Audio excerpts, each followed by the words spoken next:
సొంతిల్లు మన భారతదేశంలో ఇప్పటికీ చాలా మంది కల. సొంతిల్లు అంటే ఒక గౌరవం, సొంతిల్లు అంటే ఒక భద్రత. ఎప్పటికైనా సొంతిల్లు కట్టుకొని అందులోకి మూవ్ అయ్యి అందులో ప్రశాంతంగా పడుకోవాలి అనేది ఇప్పటికీ చాలా మంది కల.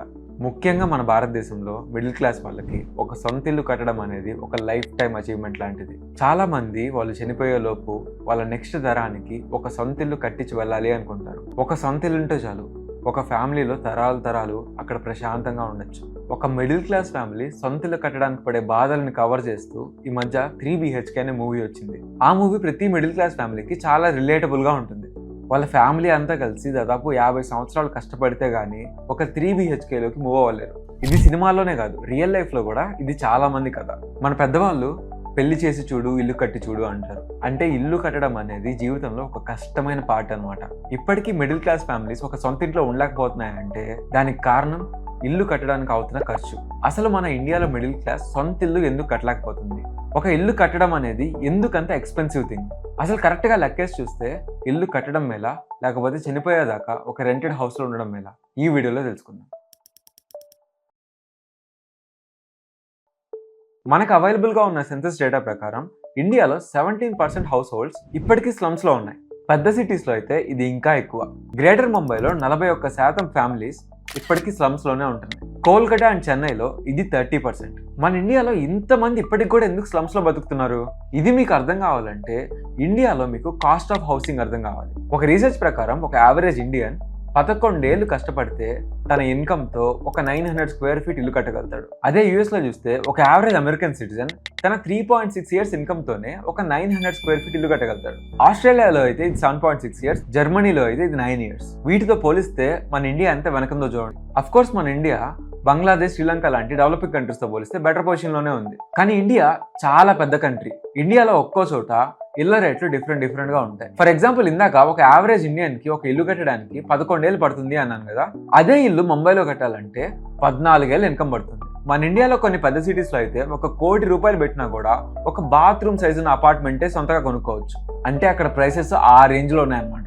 ఈ ప్రైసెస్ ఇంకా పెరుగుతూ పోతున్నాయి కూడా. 2022లో మన ఇండియాలో దాదాపు 3.1 లక్షల ఇల్లు కోటి రూపాయల కంటే తక్కువ ఖర్చుతో వస్తున్నాయి. కానీ 2024 కల్లా ఈ నంబర్ 1.98 లాక్ పడిపోయింది. అంటే మన ఇండియన్స్ కి ఇళ్ళని అఫోర్డ్ చేసే శక్తి రోజు రోజుకి తగ్గిపోతూ వస్తుంది అని అర్థం. మీరు సింపుల్ గా చెప్పొచ్చు, హౌసెస్ ఎక్స్పెన్సివ్ గా ఉంటే లోన్స్ తీసుకోవచ్చు కదా అని. లోన్స్ తీసుకోవడం అంత ఈజీ ఏం కాదు, అవి కూడా ఎక్స్పెన్సివే. లోన్స్ తీసుకుంటే ఎంతెంత శాతం ఈఎంఐస్కి వెళ్ళిపోతుందో తెలుసా? ఒక క్యాలిక్యులేషన్ ప్రకారం మనకు వచ్చే శాలరీలో 50% పైన ఈఎంఐకి పోతుంటే మనం ఆ ఇంటిని అఫోర్డ్ చేయలేము అని అర్థం. 2020లో మన ఇండియాలో ఇది 46% ఉండేది. అది 2024కి వచ్చేటప్పటికి ఎంతైందో తెలుసా? 61%. అంటే మన ఇండియాలో హౌస్ లోన్ తీసుకున్న ప్రతి ఒక్కరు సంపాదించే ప్రతి 100 రూపాయల్లో 61 రూపాయలు ఇంటి లోన్ తీర్చడానికే సరిపోతుంది. మనకు వచ్చే శాలరీలో ఇంత శాతం ఈఎంఐ ఉంటే మన బేసిక్ అవసరాలైనా తీసుకోగలుగుతామా? ఈ రోజుల్లో పిల్లల స్కూల్ ఫీజులు లక్షల్లో ఉంటున్నాయి. హౌస్ లోన్ తీసుకొని 60% ఈఎంఐ కడితే స్కూల్ ఫీజు ఎప్పుడు కడతారు? అదంతా సరే, అసలు ఇండియాలో ఎందుకు హౌసెస్ ఇంత ఎక్స్పెన్సివ్ అయిపోతూ వస్తున్నాయి? దీనికి మల్టిపుల్ రీజన్స్ ఉన్నాయి. ఫస్ట్ రీజన్, మన ఇండియాలో హౌసింగ్ మార్కెట్ ఒక బబుల్లో ఉంది. డిసెంబర్ 2024 కల్లా మన ఇండియాలోని టాప్ 8 సిటీస్లో దాదాపు 10 లక్షల అన్సోల్డ్ రియల్ ఎస్టేట్ యూనిట్స్ ఉన్నాయంటే నమ్ముతారా? క్లియర్గా దీని మీద ఖర్చు పెట్టలేము అనుకుంటే ప్రజలు ఇళ్ళని తీసుకోవట్లేదు ఇప్పుడు. ఎస్పెషల్లీ వాళ్ళ ఇన్కమ్ మీద గ్యారంటీ లేకపోతే ఇల్లు తీసుకోవడానికి అసలు ఇంట్రెస్ట్ కూడా చూపట్లేదు. అండ్ ఇంకోటి ఏంటో తెలుసా? ఇంతకు ముందులాగా ప్రజలు ఇల్లు కొనడాన్ని ఒక ఇన్వెస్ట్మెంట్ ఆప్షన్లా చూడడం మానేశారు. ఒకవేళ ఇల్లు కొంటున్నారు అంటే అది వాళ్ళు దాంట్లో ఉండడానికే కొంటున్నారు. అంతేగాని ఒక ఇల్లు తీసుకుందాము, దాన్ని రెంట్కి ఇచ్చి నెల డబ్బులు తీసుకుందాము అని ఆలోచించే వాళ్ళు తగ్గిపోతూ వస్తున్నారు. ఎందుకంటే మన ఇండియాలో రెంట్స్ నుంచి వచ్చే ఇన్కమ్ చాలా తక్కువ. ఫర్ ఎగ్జాంపుల్, ఒక పర్సన్ 50 లక్షలు పెట్టి ఒక ఇల్లు కొన్నాడు అనుకోండి, తన ఆ ఇంటిని నెలకి 15,000 రూపాయలకి రెంట్కి ఇచ్చాడు. అంటే సంవత్సరానికి దాదాపు తనకి 1.8 lakhs వస్తున్నాయి. ప్రతి సంవత్సరం కొంచెం రెంట్ పెంచుకుంటా పోయినా ఆ 50 లక్షలను రికవర్ చేయడానికి దాదాపు తనకి 15 నుంచి 20 సంవత్సరాలు పడుతుంది. అదే డబ్బుని బ్యాంక్లో ఫిక్స్డ్ డిపాజిట్ పెడితే అంతకంటే ఎక్కువ రిటర్న్స్ వస్తాయి. సో ఈ లాజిక్ అర్థమయ్యి చాలా మంది ఇంటిని ఒక ఇన్వెస్ట్మెంట్ ఆప్షన్గా చూడడం మానేస్తారు. ఎందుకంటే ఇప్పుడు వాళ్ళ కళ్ళ ముందు చాలా సింపుల్ ఇన్వెస్ట్మెంట్ ఆప్షన్స్ కనబడుతున్నాయి అనమాట. ఫర్ ఎగ్జాంపుల్, బంగారంలో కేవలం 10 రూపాయల నుండే ఇన్వెస్ట్ చేయొచ్చు అనే ఆప్షన్ ఉన్నప్పుడు వాళ్ళు దాని వైపే కదా వెళ్తారు. ఎలా అనుకుంటున్నారా? జార్ యాప్ అనేది ఒక సేవింగ్స్ యాప్. ఇందులో మీరు కేవలం 10 రూపాయల నుండి 24 క్యారెట్ డిజిటల్ గోల్డ్ సేవ్ చేయొచ్చు. 10, 20, 50, 100, 500 ఇలా మీకు నచ్చిన అమౌంట్ని ఆటో సేవ్ సెట్ చేస్తే చాలు.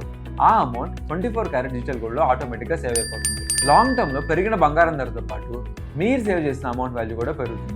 మీకు నచ్చినప్పుడు ఆ అమౌంట్ని డైరెక్ట్గా మీ అకౌంట్లోకి విత్డ్రా చేసుకోవచ్చు. మీరు కూడా డిస్క్రిప్షన్లో ఇచ్చిన లింక్ని క్లిక్ చేసి జార్ యాప్ని డౌన్లోడ్ చేసి మీ సేవింగ్స్ జర్నీ స్టార్ట్ చేయండి. మళ్ళీ వీడియోలోకి వస్తే మన ఇండియాలో ఇళ్ల రేట్లు పెరిగిపోవడానికి ఇంకో కారణం కరప్షన్. ఒక థియరీ ప్రకారం అయితే పొలిటీషియన్స్, బ్యూరోక్రాట్స్ కలిసే కావాలని ఈ రియల్ ఎస్టేట్ ధరలు ఎక్కువ ఉండేలా చూసుకుంటున్నారు. కొంతమంది ఎక్స్పర్ట్స్ ఏం చెప్తారంటే బ్యూరోక్రాట్స్, పొలిటీషియన్స్ కలిసి కావాలని కొన్ని ఏరియాస్లో బిల్డింగ్ హైట్స్ ని ఇన్ని ఫ్లోర్స్ కంటే ఎక్కువ ఉండకుండా చూస్తారు. ఇది ఎందుకో మీకు అర్థం కావాలంటే ఫ్లోర్ స్పేస్ ఇండెక్స్ అనే ఒక కాన్సెప్ట్ అర్థం కావాలి. ఫ్లోర్ స్పేస్ ఇండెక్స్ అంటే FSI 1 ఉంటే 1000 స్క్వేర్ ఫీట్ లో 1000 స్క్వేర్ ఫీట్ బిల్డింగే కట్టొచ్చు. అదే FSI వాల్యూ 2 ఉందనుకోండి, అదే 1000 స్క్వేర్ ఫీట్ ప్లాట్ లో 2000 స్క్వేర్ ఫీట్ బిల్డింగ్ కట్టొచ్చు. అంటే 2 ఫ్లోర్లు వేయొచ్చు అని. 2 ఫ్లోర్లు వేయొచ్చు అంటే ఒకే ల్యాండ్ మీద 2 బిల్డింగులు కట్టొచ్చు అని. అంటే ల్యాండ్ అవైలబిలిటీ ఎక్కువగా ఉంటుంది అని. ల్యాండ్ అవైలబిలిటీ ఎక్కువగా ఉంటే ఏమవుతుంది? ల్యాండ్ వాల్యూ తగ్గుతుంది. సింగపూర్లో ఈ FSI వాల్యూ ఎంతో తెలుసా? 25. అంటే సింగపూర్లో 25 ఫ్లోర్స్ అలో ఉంది. న్యూయార్క్లో అయితే ఇది 15, హాంకాంగ్లో అయితే ఇది 12. ఇది యావరేజ్ వాల్యూ. దీనికంటే ఎక్కువ ఉండొచ్చు, తక్కువ కూడా ఉండొచ్చు. అదే మన ఇండియాలో టాప్ సిటీస్లోకి వస్తే బెంగళూరులో FSI వాల్యూ జస్ట్ 3.2, చెన్నైలో అయితే ఇది జస్ట్ 1.5. ఎందుకంటే ఈ ఏరియాస్లో బిల్డర్స్, బ్యూరోక్రాట్స్, పొలిటీషియన్స్ కలిసి ఈ రూల్స్ని ఫిక్స్ చేస్తారు కాబట్టి. ఇలా FSI వాల్యూ తక్కువ ఉండేలా చూసుకొని అక్కడ ల్యాండ్ అవైలబిలిటీని తగ్గించి ల్యాండ్కి డిమాండ్ పెంచి ల్యాండ్కి ప్రైసెస్ పెంచుతారు. ఎందుకంటే ఈ ఏరియాస్లో వాళ్ళకి ల్యాండ్స్ ఉంటాయి కాబట్టి ఆ ల్యాండ్స్ నమ్మితే వాళ్ళకి ఎక్కువ ప్రైసెస్ వస్తాయి కాబట్టి. మనకు తెలిసిందే కదా, ప్రతి ఒక్క లోకల్ పొలిటీషియన్కి అఫీషియల్గా కాకపోయినా అన్అఫీషియల్గా బినామీల పేర్ల మీద తన ఏరియాలో చాలా ల్యాండ్స్ ఉంటాయి. సో న్యాచురల్గా తమ ల్యాండ్స్ ఎక్కువ వాల్యూ ఉండడానికి ఇలాంటి పనులు చేస్తారు. ఇది కాకుండా మన ఇండియాలో ల్యాండ్ రేట్లు ఇంత ఎక్కువగా ఉండడానికి ఇంకో కారణం ట్రాన్స్పరెన్సీ లేకపోవడం. ఒకసారి ఈ గ్రాఫ్ చూడండి. ఈ గ్రాఫ్లో ఇండియా ఎక్కడుందో చూడండి. సెమీ ట్రాన్స్పరెంట్ కేటగిరీలో ఉంది. దీన్ని రియల్ ఎస్టేట్ ట్రాన్స్పరెన్సీ ఇండెక్స్ అంటారు. ఇది ఏం చెప్తుందంటే ఒక ఏరియాలో ఒక ఇల్లు అయినా ల్యాండ్ అయినా కొనాలన్నా అమ్మాలన్నా దానికి సంబంధించిన ఇన్ఫర్మేషన్ ఎంత ఆనెస్ట్గా రిలయబుల్గా ఉంది అని చెప్తుంది. మన ఇండియాలో ఈ ల్యాండ్ ఇన్ఫర్మేషన్ అంత ట్రాన్స్పరెంట్గా ఉండదు. దీనికి మెయిన్ రీజన్ ఏంటంటే మోస్ట్ ఆఫ్ ద టైమ్స్ మన ఇండియాలో ప్లాన్ డెవలప్మెంట్ జరగదు. ప్రతి సిటీ, ప్రతి ఏరియా ప్లాన్ చేయకుండానే డెవలప్మెంట్ జరుగుతుంది. దీని అర్థం ఏంటంటే మన సిటీస్కి ఒక మాస్టర్ ప్లాన్ ఉండదు అని. ఫర్ ఎగ్జాంపుల్ మీరు సింగపూర్కి వెళ్ళారు, అక్కడ ఒక ప్లాట్ చూశారు. గవర్నమెంట్ దగ్గరికి వెళ్తే 20 years తర్వాత ఆ ప్లాట్ ప్లేస్లో ఏముంటుందో క్లియర్గా ప్లాన్ చేసేసి ఉంటుంది. కానీ మన ఇండియాలో ల్యాండ్ అమ్మేటప్పుడు ఇక్కడ ఎయిర్పోర్ట్ వస్తుంది, రింగ్ రోడ్ వస్తుంది, షాపింగ్ మాల్ వస్తుంది, అది వస్తుంది, ఇది వస్తుంది అని చెప్పి అమ్ముతారు. కానీ అది ఎప్పటికి వస్తుందో, అసలు నిజంగా వస్తుందో రాదో కూడా మనకు తెలియదు. దీన్నే ట్రాన్స్పరెన్సీ లేకపోవడం అంటారు. ఫర్ ఎగ్జాంపుల్ ఈ యాక్టర్ హైదరాబాద్లో ఒక స్థలాన్ని చాలా తక్కువ రేట్కి అమ్మేశాడు. ఎందుకంటే ఆ ల్యాండ్లో ఏం వస్తుంది అని తనకి ప్రాపర్ నాలెడ్జ్ లేదు కాబట్టి. కట్ చేస్తే ఈరోజు తను అమ్మిన ల్యాండ్ మీద శంషాబాద్ ఎయిర్పోర్ట్ ఉంది. ఇవి కాకుండా మన ఇండియాలో ఇల్లు ఎక్కువ కాస్ట్ ఉండడానికి కారణం బిల్డర్స్ ఎక్కువ ప్రాఫిట్స్ ఆశించడం. వేరే ఇండస్ట్రీస్తో పోలిస్తే మన ఇండియాలో రియల్ ఎస్టేట్ ఇండస్ట్రీలో చాలా కంపెనీలు ఇప్పటికి కూడా 20% ప్రాఫిట్ చేసుకుంటాయి. గేటెడ్ కమ్యూనిటీస్, అపార్ట్మెంట్స్ లాంటి వాటిల్లో ఈ బిల్డర్స్ ఇల్లు అమ్మే ముందు జిమ్ అని, క్లబ్ హౌస్ అని, ప్లే ఏరియా అని ఇలా రకరకాల పేర్లు బట్టి ఎక్స్ట్రా ప్రీమియం వసూలు చేస్తారు. సో దీనివల్ల ఇల్లుకి పెట్టాల్సిన టోటల్ కాస్ట్ కూడా పెరుగుతూ పోతుంది. సో ఇప్పటి వరకు డిస్కస్ చేసిన రీజన్స్ వల్ల చాలా మంది మిడిల్ క్లాస్ వాళ్ళకి ఇప్పటికి కూడా సొంత ఇల్లు ఒక అందని ద్రాక్షగానే మిగిలిపోయింది. ఇల్లు అనేది మిడిల్ క్లాస్ రేంజ్లో లేదు. సో దీనివల్ల చాలా మంది హౌస్ లోన్ తీసుకొని జీవితాంతం ఈఎంఐస్ కట్టడం కంటే ఒక రెంటింట్లో ఉంటే సరిపోద్ది కదా అనుకుంటున్నారు.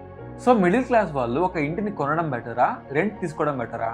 వీటి రెండింటికి వాటి పాజిటివ్స్, నెగిటివ్స్ ఉన్నాయి. ఫస్ట్, మిడిల్ క్లాస్ వాళ్ళకి రిచ్ పీపుల్ లాగా హౌస్ అనేది ఒక ఇన్వెస్ట్మెంట్ కాదు, అది ఉండడానికి స్థలం. మీరు తీసుకున్న ఇంట్లో లాంగ్ టర్మ్లో ఉంటారు అని ఫిక్స్ అయితేనే మీరు ఇల్లుని కొనండి. నేను ఇందాక చెప్పినట్టు హౌస్ లోన్ తీసుకొని సగం జీతం ఈఎంఐ కడితే సొంత ఇంట్లో ఉంటున్నామన్న సాటిస్ఫాక్షన్ ఎక్కడ ఉంటుంది?